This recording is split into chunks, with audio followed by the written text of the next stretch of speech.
Hello दोस्तों, कैसे हो भी आप। आज हम दिल्ली सीरीज के तीसरे ब्लॉक पर काम कर रहे हैं और हमने तीसरे ब्लॉक के लिए हमने डीटीसी को चुना है, यानी कि दिल्ली ट्रांसपोर्ट कॉर्पोरेशन को चुना है हमने।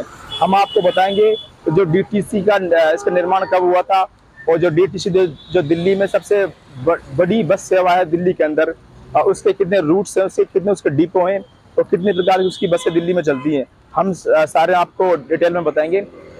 जो डीटीसी है ये 1 मई 1948 में डीटीसी की लोकल बसें दिल्ली में प्रारंभ की गई थी। उसके बाद में दिल्ली परिवहन निगम के द्वारा इसको संचालित किया गया था और 1948 में जो ये जो दिल्ली परिवहन निगम के अंदर जो अधिनियम था उसके अंदर इसको दिल्ली नगर निगम का इसको उपक्रम बना दिया गया था इसको। और उसके बाद में 1971 में जो भारत सरकार था उसने दिल्ली परिवहन निगम में उसको संशोधन करके इसको अपने अंडर में ले लिया था इस निगम को। और 1971 में जब इसका गठन हो गया था उसके बाद में 1996 के अंदर दिल्ली सरकार ने इसको वापस अपने अधीन में ले लिया था भारत सरकार से।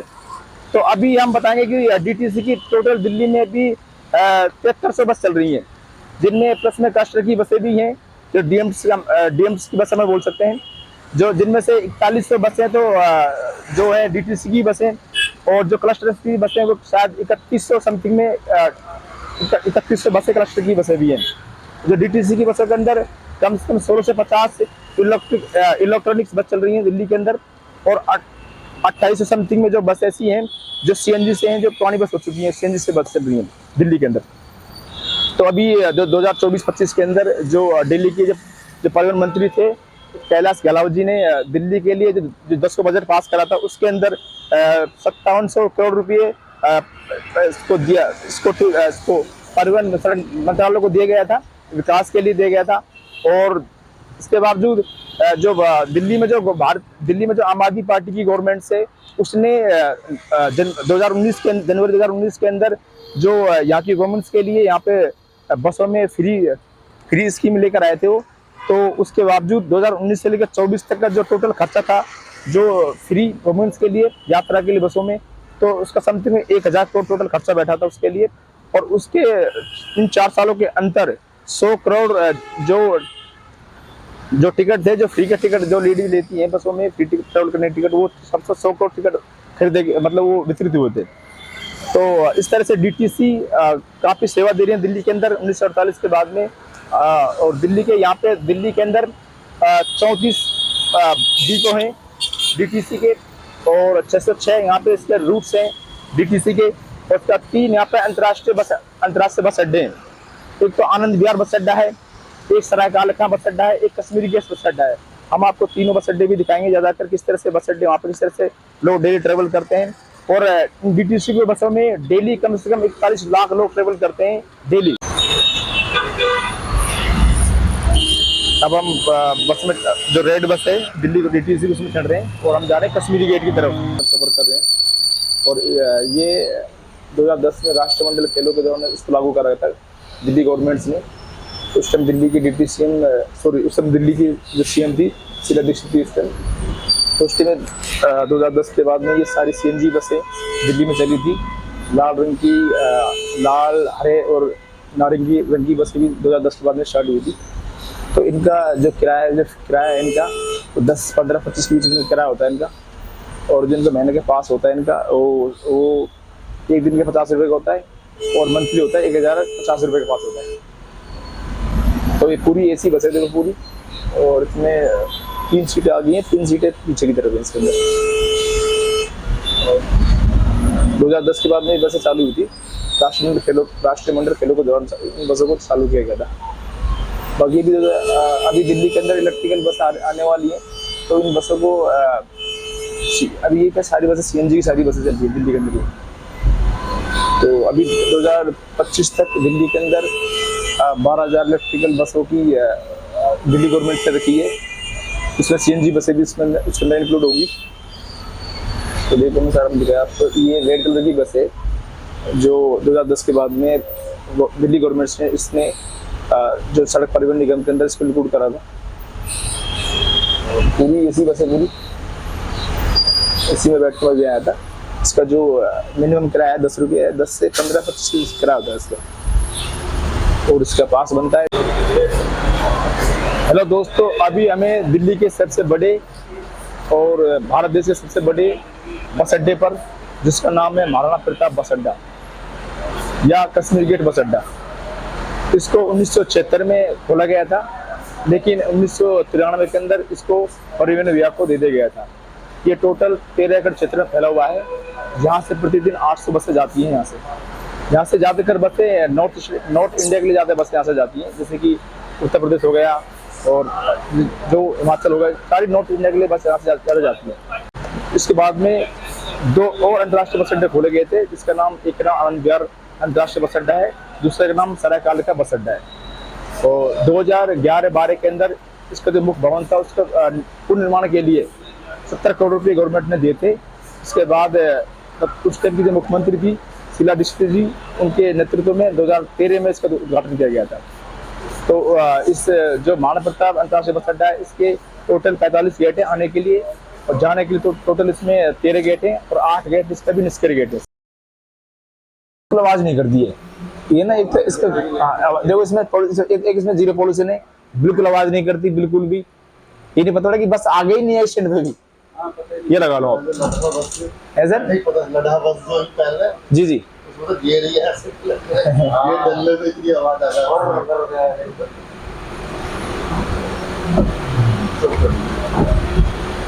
मैं जामली थी जी जी बिल्कुल, जरा सी भीड़ हो जाए ना तो खड़ी हो जाए।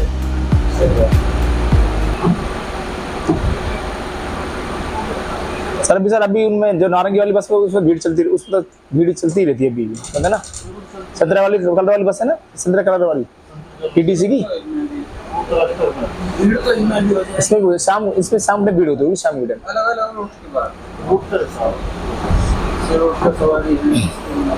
सवारी वाली भी बात होती है। 4 से 5 पे चले जाओ, बड़ा भी जाके सवारी इतनी भीड़। तो शाम टाइम दर्जी की भीड़ मिलेगी, शाम टाइम 4 से 5 पे किसी भी टाइम चले जाओ। 4-5 मतलब 419 रूट नंबर 419 और 405 पे भीड़ है।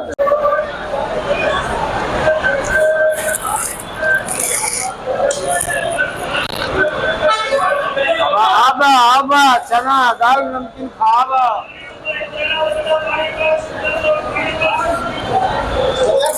कब से काम कर रहे हैं यहाँ पे भाई? कब से काम कर रहे हैं? हो गया 17 साल। 17 साल? 17 साल थोड़ी उम्र, थोड़ी झूठ बोलते हो। और क्या दांत झड़ गया मेरी आप। 17 साल काम।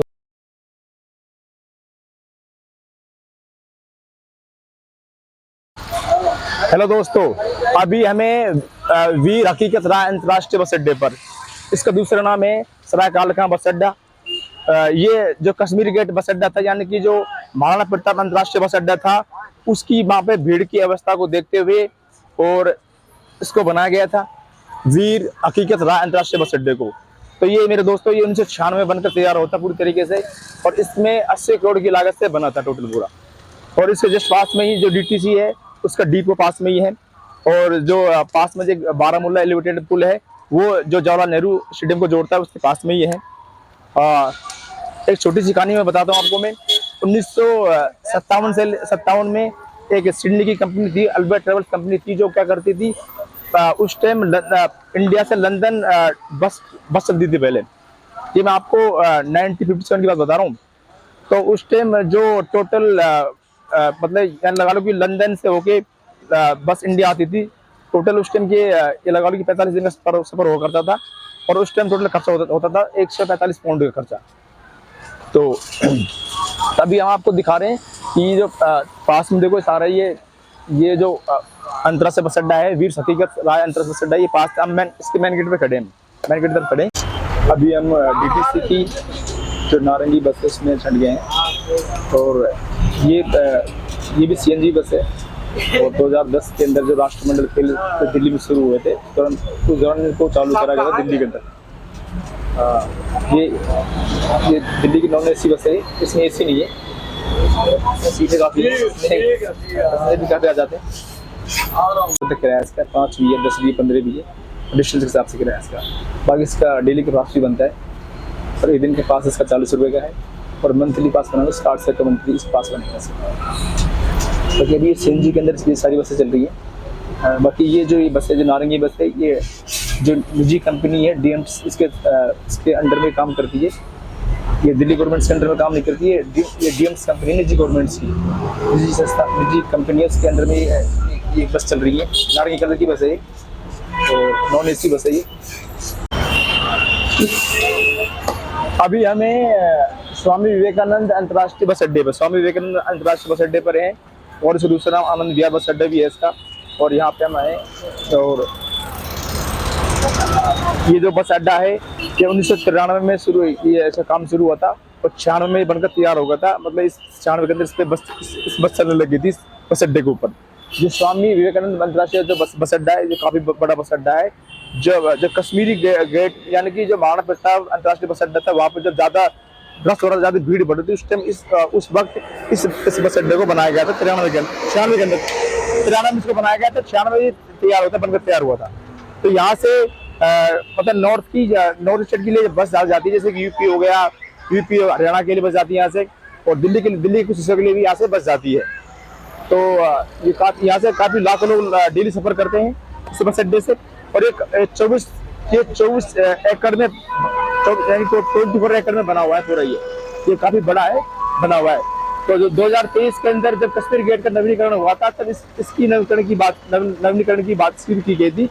तो उस टाइम जो डीडीए था, डीडीए ने डिम्स जो कंपनी है, डिम्स की सिफारिश के तौर पर उसने डीआरएस से बात करी थी, क्योंकि जो स्वामी विवेकानंद अंतर्राष्ट्रीय बस अड्डा है, इसका भी नवीनीकरण किया जाए। तो उन्होंने इसके लिए 2000 करोड़ की मांग करी थी, और 1.7 एकड़ में इसका और विकास किया जाए, उस टाइम इसकी मांग की गई थी। जैसे आज हमने डीटीसी के बारे में आपको पूरा बताया था कि डीटीसी के अंदर कितनी बसें चलती हैं। रेड बसें चलती हैं, ग्रीन बसें चलती हैं, नारंगी कलर की बसें चलती हैं। जो नीली बसें थी, जो इलेक्ट्रिकल बसें थी, जो अभी 2022 में गवर्नमेंट ने लॉन्च करी थी, वो उसमें भी हमने आपको बैठ कर दिखाया था। तो अब हमने आपको और तीनों जो अंतर्राष्ट्रीय बस अड्डे थे, जो आनंद विहार बस अड्डा था, और कश्मीर गेट बस अड्डा था, सरायकाला खां बस अड्डा था, तीनों के बारे में मैंने पूरी डिटेल में बताया था। वहाँ जाके बताया था किस तरह से यहाँ पे इस बस अड्डे को बनाया गया था, और यहाँ पे जो जमीन कितने एकड़ से जमीन बनाई गई थी यहाँ पे, और कितने लाख लोग डेली सफर करते हैं। तो आपको पता होगा शायद, जो डीटीसी बस के अंदर प्रत्येक दिन कम से कम 41 यानी 40 लाख सब लोग सफर करते हैं डीटीसी बस के अंदर, प्रत्येक दिन के अंदर। और जो डीटीसी बस है, मैंने पहले बता रहा हूँ आपको, 1948 में ये लोकल बस के रूप में इसकी शुरुआत हुई थी। बाद में सड़क परिवहन निगम अधिनियम 1950 के अनुसार ये दिल्ली परिवहन प्राधिकरण बन गया था। उसके बाद में 1958 में नगर निगम का उपक्रम बन गया था। उसके बाद फिर 1971 में जो भारत सरकार था, उसने जो सड़क परिवहन निगम था उस पर संशोधन करके इस निगम को अपने अंडर में ले लिया था। और 1971 के अंदर डीटीसी बस की स्थापना हुई थी, मैंने बताया था पहले आपको। और जब 1996 के अंदर जो दिल्ली सरकार थी, उसने वापस इस निगम को अपने अंडर में ले लिया था, और इस तरह से डीटीसी की शुरुआत हुई थी दिल्ली के अंदर। और दिल्ली के अंदर पहले के जो 90 के दशक था, उस टाइम दिल्ली के अंदर डबल टेकर बसें चलती थी, यानी कि डबल बसें चलती थी ऊपर नीचे। तो उस टाइम जो दिल्ली का उस टाइम बसों का किराया मुश्किल से 5 रुपये होता होगा, और जो स्टूडेंट्स का जो पास मिलता था उस टाइम 12.5 रुपये समथिंग उस टाइम का पास मिलता था। उस टाइम बहुत ही मिनिमम किराया था डबल टेकर बसों का, जो 90 में चलती थी। और क्योंकि वो थोड़ा सा वो पेट्रोल डीजल से थी, इसलिए थोड़ा सा वो पुलिस दिल्ली को पॉलिटिक भी करती थी बसें सारी।